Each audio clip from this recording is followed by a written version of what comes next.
So, ito na nga. Hindi ako yung malayan.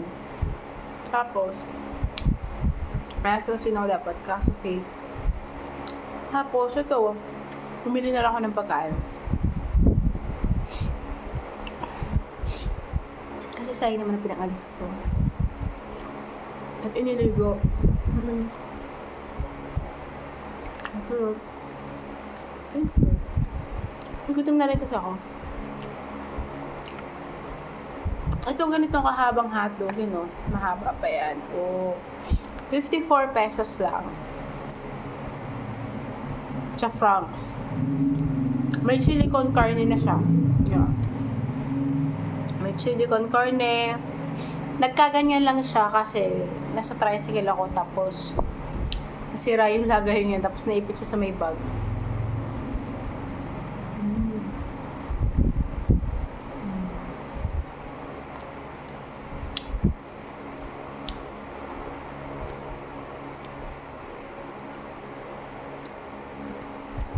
Tapos, 54 pesos lang siya. Dahil gutom talaga ako. Sobra. Magmumukbang tayo ngayon.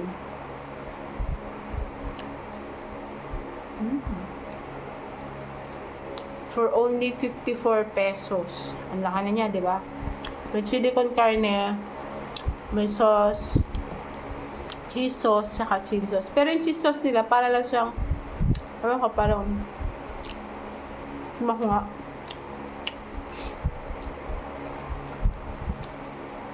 Hindi siya masyado lasang cheese. Pero okay lang naman, for the price na gano'n, di ba? Medyo para siya matabang na cheese whiz, parang gano'n. Or parang cheese whiz na hinaluan ng sandwich bread. O ng mayonnaise. Awan.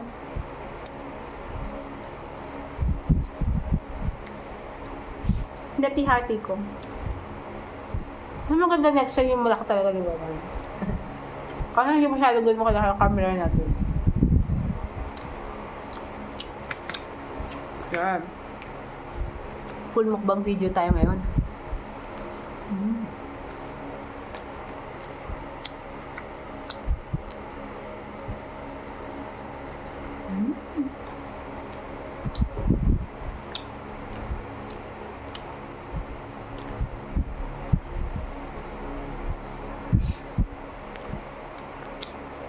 Tapos, bumili din ako sa Aldox. Isang kanin, 15 pesos. Kasi hindi ako mabubusog kung walang kanin. Price is life. Diba? Ito yung sauce niya. Saka ito yung chicken.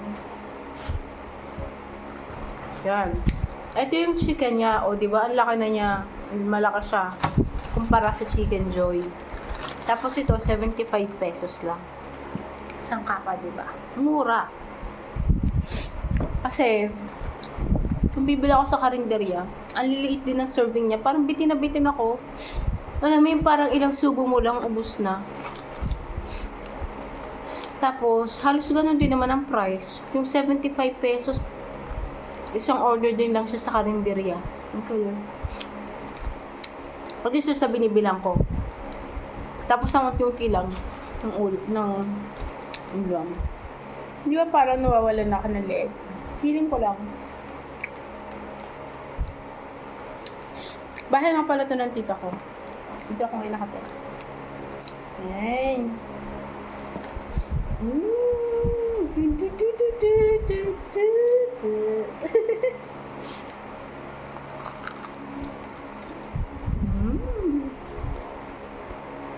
Crispy.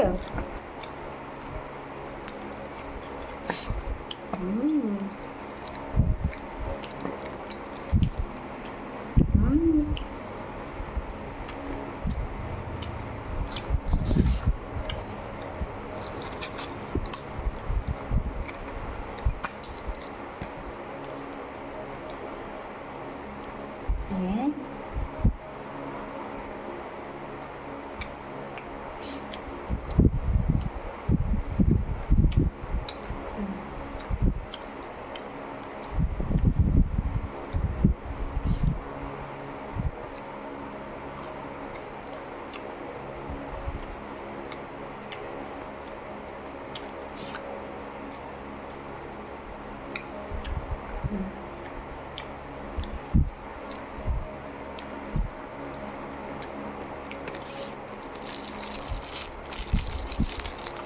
Ito yung rice. Hindi natin ilagay sa plato. Pwede naman ito na lang. One.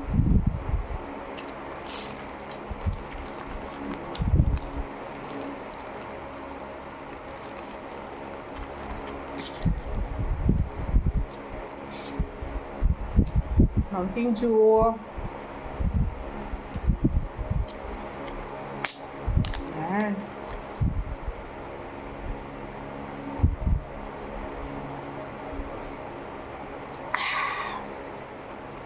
Usually, hindi ako nagsa-soft drinks. Pero lately, dahil sa sobrang init, nagsa-soft drinks na ako. At ayoko talaga mag-soft drinks.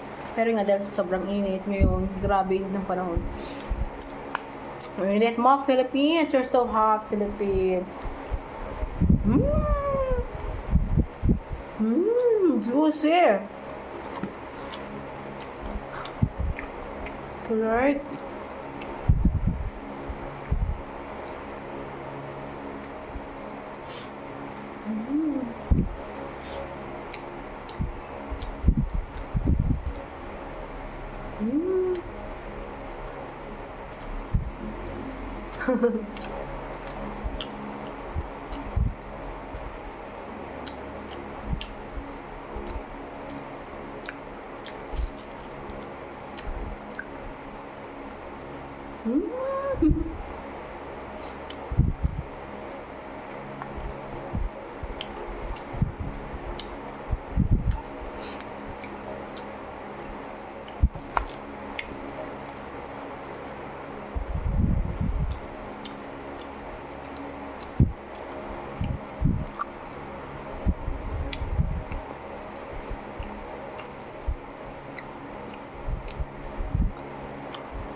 Parang ang weird ko tingnan.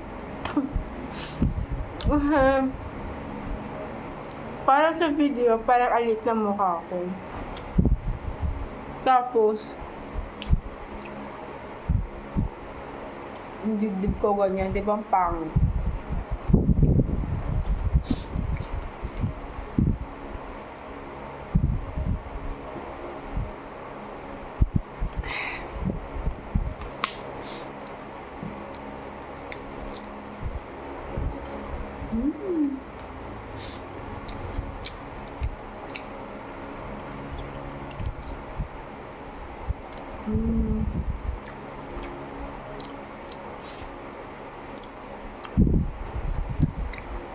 Wow.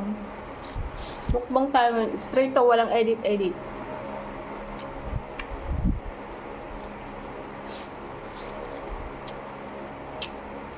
I mean, wala siyang cut, ganyan. Pero siguro kung i-edit ko man to, para lang palakasin yung volume. Kasi wala tayong microphone.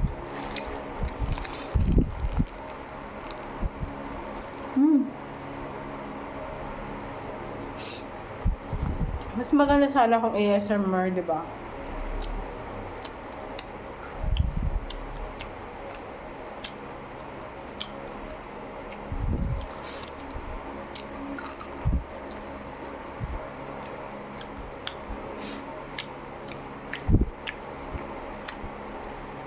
Next time naman pork chop tayo, no? Ang pork chop, ganun din na yung price. 75 pesos din lang.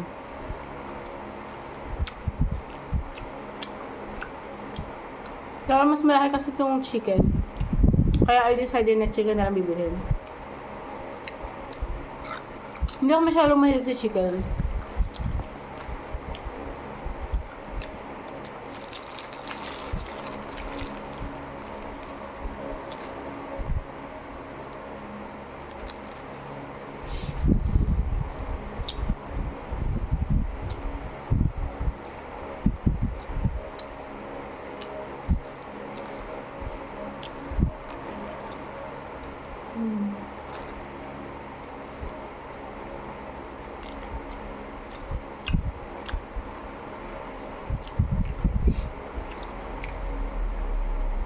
For me lang para sa akin, mas sulit na yung Andox. Medyo mas maalat siya compare sa chicken ng Jollibee. Pero, crispy din naman siya, juicy. Pero mas malaki na kasi yung chicken niya ngayon compare sa Jollibee. May gravy din naman, di ba?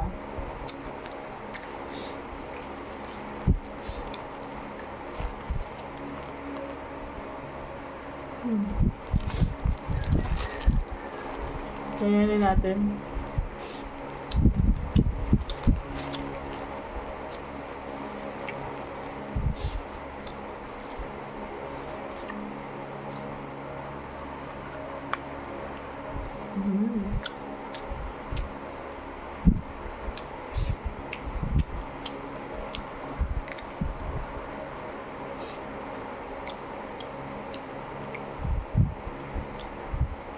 Ngayon dapat ako maglilinis, pero dahil nagpabayan ako, pero wala na akong panahon para maglinis. Medyo pagod ako sa biyahe. Kahit po sabihin na malapit lang yung biyahe, hindi ako mapagod sa biyahe. Hindi kasi ako naglalabas ng bahay.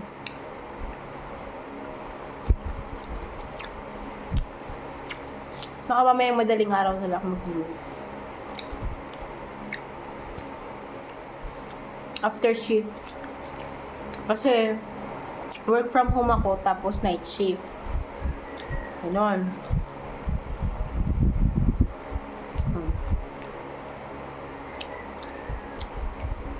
Sana bukas swelduhan na.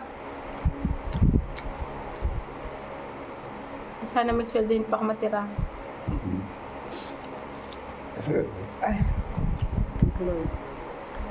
Nakakadigha yung yung soft drinks. Baka kahit dito mo ka pa, napubusog ka na sa soft drinks.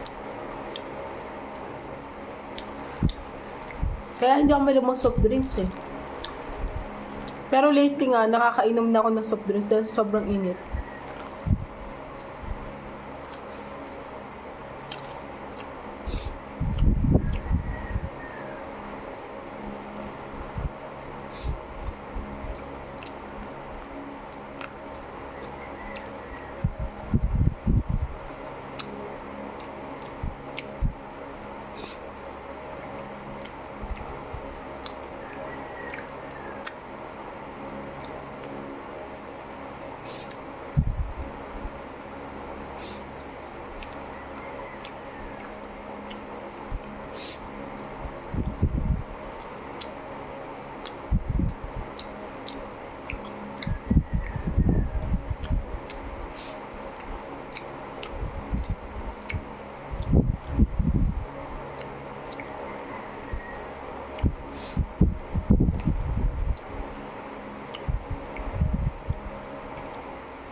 Shading pa natin. Sayang.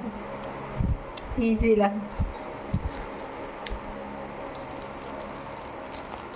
Yan. Said na siya. Ganun pa ba natin ang pusa?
So, ano masasabi yun tungkol sa global warming?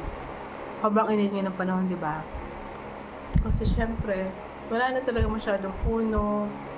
Tapos lagi may mga nagsisilab. Tapos,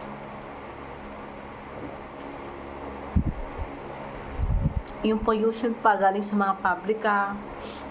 Tapos, ang daming nagkukwari. Syempre, pag may nagkukwari, ibig sabihin nun, natatapis na yung mga bundok, di ba? Maraming puno yung mga pinutol para makapagkwari. At least, lalo na sa paligid, para makadaan yung mga bulldozer, yung mga bulldozer ba? Ewan ko kung ano yung mga machine na ginagamit nila ganun. Pero, syempre, di ba?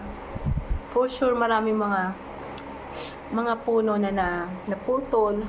Tapos, syempre, yung dati-rating mga palayan, mga tubuhan, yung mga taniman ng mga puno, maraming puno.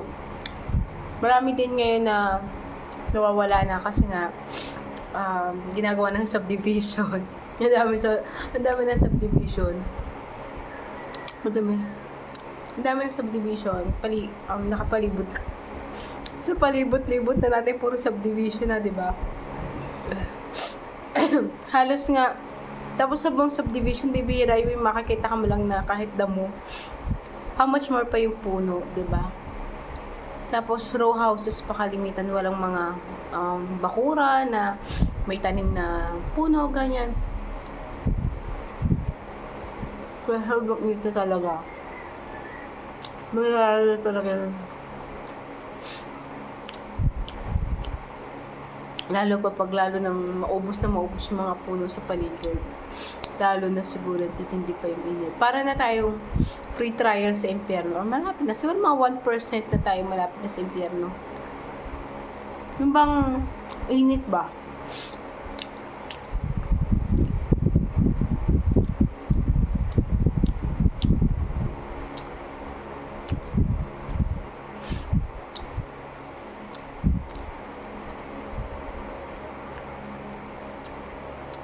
Tapos, ano yun ba masasabi yung tungkol dito? Comment nyo lang sa baba. Akala ko nakipag-usap. Nung patapos na, diba? Paubos na yung pagkain. Kasi syempre, gutom talaga ako kanina.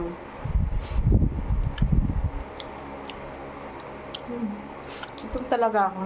Init kasi sobrang sa labas. Sobrang init, sobrang nakakapagod. Kasi ang init talaga. Pasong-paso ako. Ano? Sobrang nakakapaso. Tapos, nag-sunscreen ako bago lumabas ng bahay.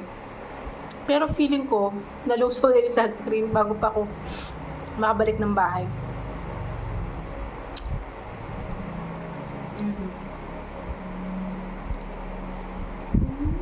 Pakipit daw, hindi naman. Tuklat.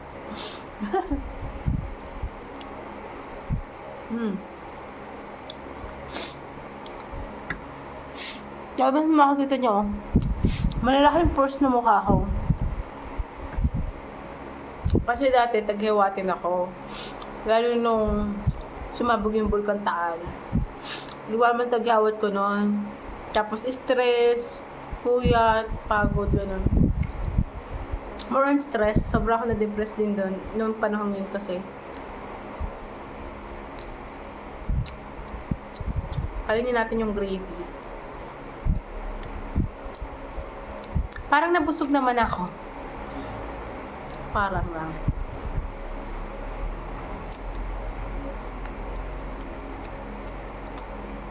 Hindi ko alam, parang gutom pa ako na ewan.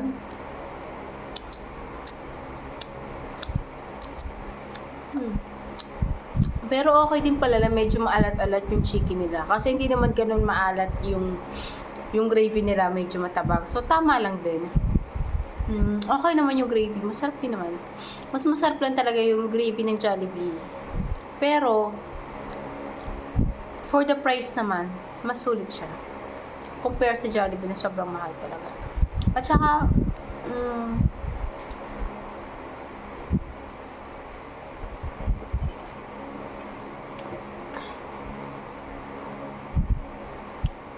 saka, mas malaki kasi to.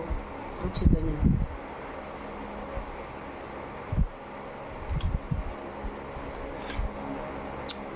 Yellow kasi itong Mountain Dew.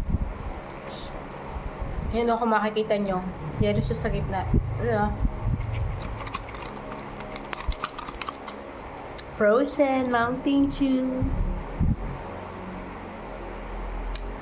Kaya yun, tapos na yung ating mukbang. Low budget na mukbang. Kasi ito lang yung nakayanan natin. Pero, ano ba to? Rashes ba to nasa sa ganito ko? Reflection lang pala ng ilaw. Ayan. So, bawi na lang tayo next time sa susunod nating mukbang. Hindi naman lagi-lagi. Wala naman ako maraming budget para dyan. Kung gusto nyo tumulong, pwede kayo mag-send ng star. Joke lang. Kung gusto nyo lang, pwede rin naman. Pero kung hindi naman, wala na tayong pilitan. Ayan. Okay, so maraming pong salamat. At hanggang dito na lamang po. Thank you so much.